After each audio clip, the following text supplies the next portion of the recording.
What's going on, everyone? It's your boy Yelling Jr. I know I was supposed to take a break, but I want to honor, the minister, Malcom X, man. He died February 21st, 1965, Harlem in New York, Harlem. And this was an individual, he was born in 1925, man, Omaha, Nebraska.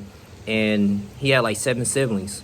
He was actually highly influenced through Elijah Muhammad, but before we get into that, his father was a huge teacher of Marcus Garvey's teachings. You know about Marcus Garvey, just a little summary about him. He was an individual. He believed that African Americans should have at least some type of economic currency in Africa. So he believed that the Black Star Line, shipping African Americans back to Africa, but that failed miserably. And as far as like he made like bad business decisions, and I think he was in prison for like 5 years. But he was born in Jamaica, and he talked about the systematic racism that he experienced in London when he was obtaining his education. And his father, man, he was a minister as well.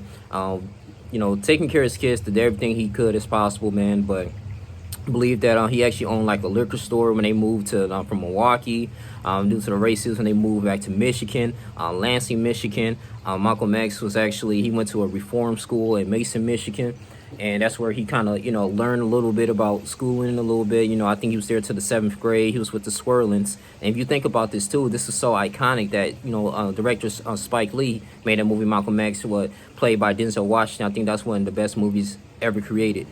And it was one point that they was going around the class. I was like, hey, what should what do you want to be when you grow up? People saying doctors, nurses, scientists, astronauts, lawyers. And they got to Malcom X. He said he wanted to be a lawyer.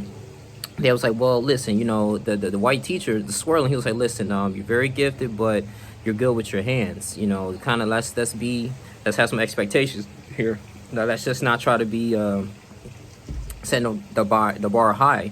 And he was like, instead you be a lawyer, I can't really see you and your people and your color in that statue. You need to be a carpenter, and there's nothing wrong with that. And the thing is that, you think you hear about that, as a young kid, you're like, dang, man, like someone that you look up to. And he was actually excelling, doing really well in school. And I think that's when, he didn't really start taking school that serious, because he's like, the people that's teaching me, they're not teaching about my own history. They don't even want me to succeed or do better than them. They gonna have the expectations they want me to do in life.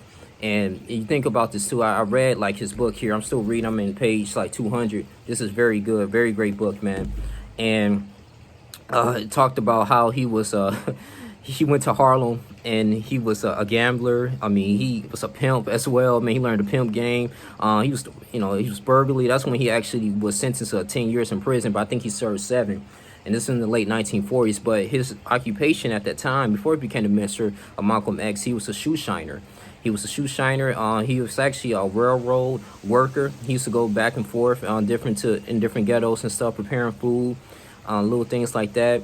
I mean, he used to work at a furniture store, but his brother brother Philbert was introduced and inducted into like the Nation of Islam. But what's so significant about his life is that how he educated himself in prison. He realized his weaknesses. He even at the time in the 1940s, Elijah Muhammad was a very he was kind of well-known political figure, and he believed that the Nation of Islam is the religion for the black man. Think about had anti-saying statements that the white man is the devil. You think about this too. You're in prison. You're in a white man's prison. You're in a white man's world. They telling you what to do. You locked up. You can't do certain things. You can't even, go around here and mix and mingle with white people. Segregation, Jim Crow, the slavery. They brought you off from your homeland, rob you from your culture, rob you from your language, rob you from your religion, tell you that it's a God in heaven, and beating you. But in all reality, the white man, his heaven is here. So he really spent him on a bunch of game, man. His brother Reginald actually visited him in Charlestown County.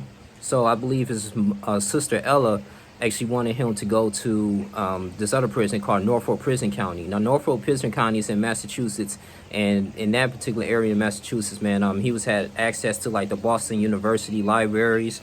They actually had Harvard professors going there. They had debate teams, and Malcom X actually took a correspondence English course in Charlestown. He was just wanting to perfect his writing skills. And when he found out he was introduced to the Nation of Islam, brother Reginald, he started getting this contact information from Elijah Muhammad, about Elijah Muhammad. Like, this was a dude who actually believed in the Nation of Islam. He was actually influenced by Dr. Fard Muhammad.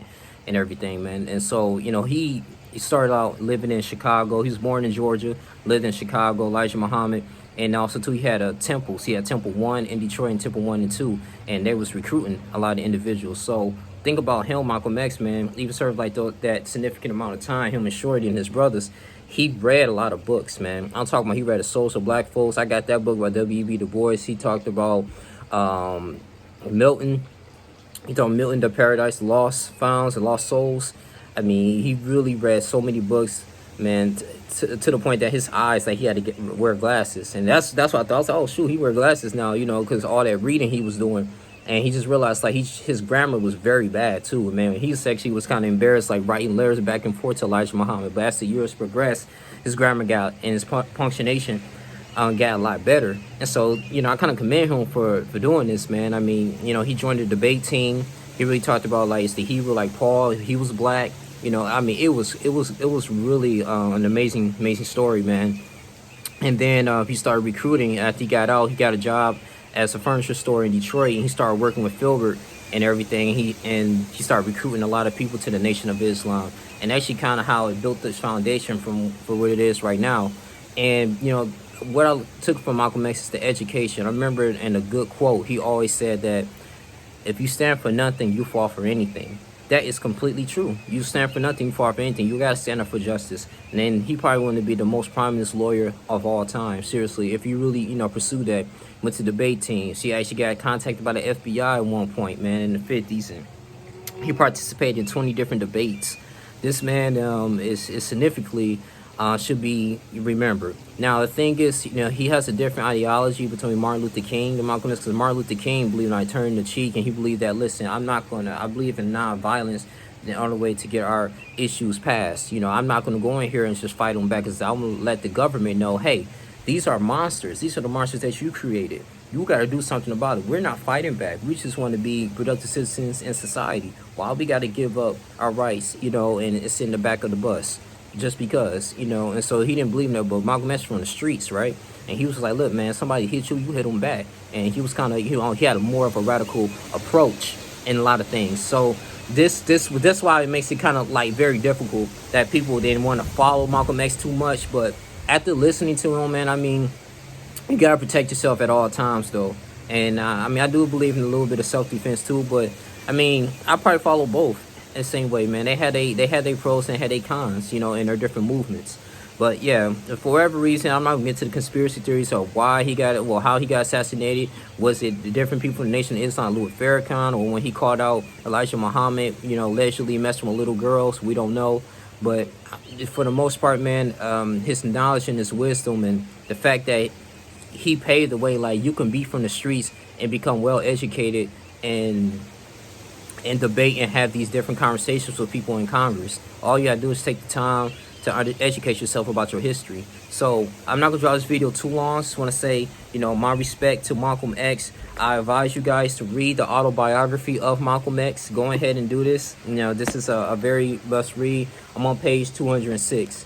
But yeah, man, so I was taking a little break, man. I don't know if I'll make another video for a while now, but you guys continue to like, comment, subscribe, share this video. Till next time, if anybody will go on panels, but you know, Malcolm X is the truth, man. So I'm out. Deuces.